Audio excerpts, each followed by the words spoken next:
Happy market greetings from Geneva. This is Ron William on behalf of the Swiss Association of Market Technicians, SAMT, in partnership with Dukascopy.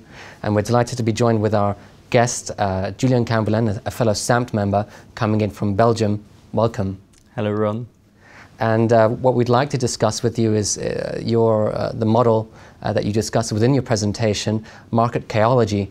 Tell us a little bit about that and how it works. Yes, that's right. So we have a random system where we have no memory. We have deterministic system where we have 100 memory.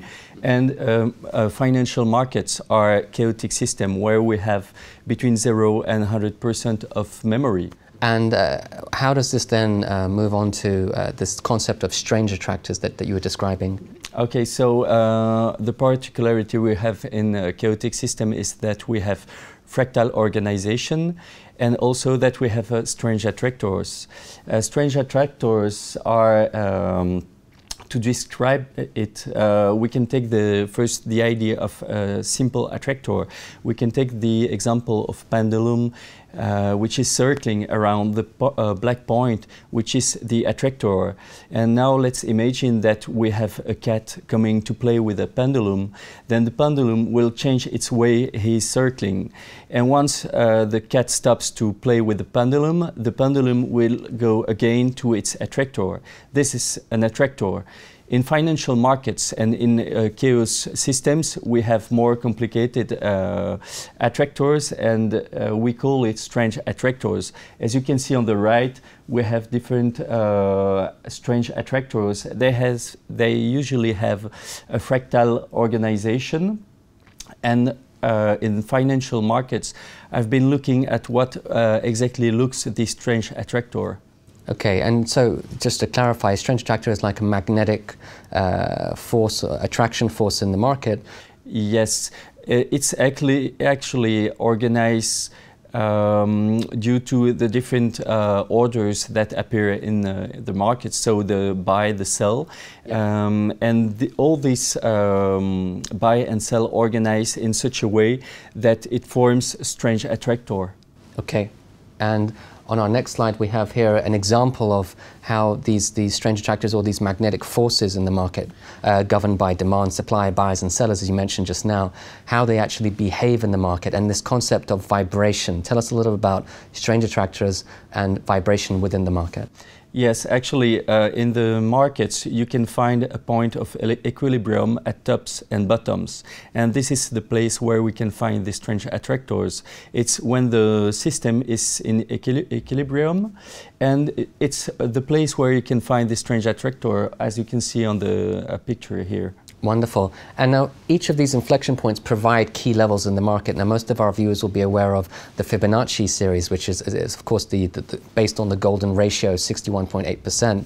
And from that you can derive various levels, a lot of levels that traders will be following keenly. Now what's interesting in your research is that you've actually been able to test some of these levels. It'd be wonderful if you could tell us a little bit about what you found worked more often than others. Yes, that's right. So I have done an extensive research on different markets, 6 markets during 10 years. And what I had as conclusion is that we have the orange line here, which is the statistics I got from the market. And I made a model which I call Fibonacci Strange Attractor Model, which fits the statistics. And I can use the statistics and this model to forecast future events in the markets. Okay, and which of these levels have you found to be most useful? Well, of course, as you know, we have the usual 61.8 and 38.2 retracements that are really useful for a technical analyst. The 50% is actually not Fibonacci ratio in a mathematical point of view, but it's of course really useful for the technicians. But what I discovered is that it's not a real Fibonacci ratio, it's more a cluster of different echoes of the basic Fibonacci ratios. So here we have a market application example that you created. Yes, that's right. So we have an impulse wave here, Elliott wave impulse, and we have a correction. And as you can see, the different levels here will act as attractors. It doesn't mean that it's deterministic. It means that the different levels will act in such a way that there is probability that the correction will end at one of these levels. But what is interesting in a practical way to trade is that 38.2 and 61.8 are two Fibonacci ratio that are really precise. But the 50% level is a wider level, so we can accept like 1 or 2% of uncertainties in these levels. So 38.2% and 61.8% are precise Fibonacci levels that traders can look at, and the 50% level offers a more wider cluster of deviation. Exactly. Okay, that's good, very good knowledge for people to be aware of. And now, of course, you brought some market examples. We're approaching that famous month of May. Sell in May and go away might be something to be ahead of in terms of potential downside in the market. Is that in line with your view, and what are you thinking of the Nasdaq in this example? Exactly, Ron. So on this chart, you can see that we are finishing B correction wave on the right top. And this correction is done with an ABC circle. And we are close to the 4,800 top of the 2,000. And we can see that we are still in an uptrend line.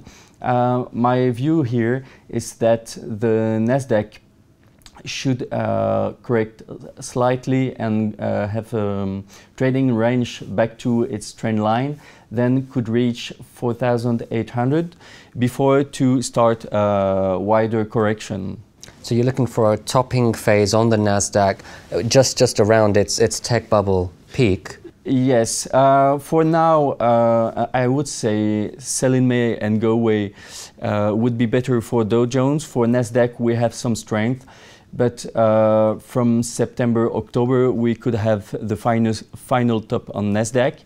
Okay. On Dow Jones, it's quite different because the maximum size for a B wave, which is B circle here, is 161.8% of the size of wave A in log scale, of course, because we are on long-term market here.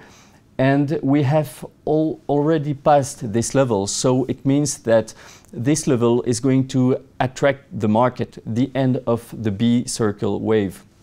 So I'm expecting a wider correction on Dow Jones, maybe 10 or 15%. Then we could have the wave 5, which could end around 17,000. Okay, and just an interesting point on this old adage based on Dow theory and the rule of confirmation or non-confirmation even. Usually it's between the Dow Industrials and the Dow Transports. What are you looking at here in terms of the Dow and Nasdaq? Yes, that's right. Actually, when Dow developed his theory, he was talking about the divergence that we have between Dow Jones Transportation and Dow Jones Industrial. Which at the time was the leading market. Now we have as leading market, we have Nasdaq. So I rather look at divergence between Nasdaq and Dow Jones, which is going to, I expect to be the case this time. And just as a final outro question, it would be wonderful to get more recommendations on resources for viewers watching this. If they wanted to read a little bit more about the subject of market chaology, in your opinion, which books are best to read?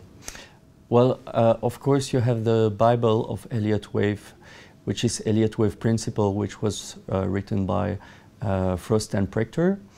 Then you can find a lot of information about chaos in markets in the book of Edgar Peters.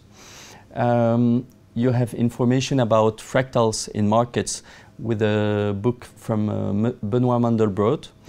And a book which is really interesting about chaos.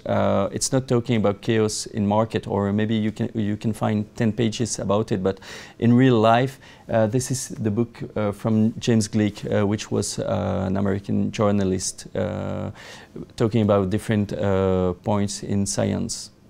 Wonderful. Thank you very much, Julien. And we look forward to our next program. Please tune in for that. And this is Ron William on behalf of the Swiss Association of Market Technicians in partnership with Dukascopy. All the best. Thank you very much. Bye-bye.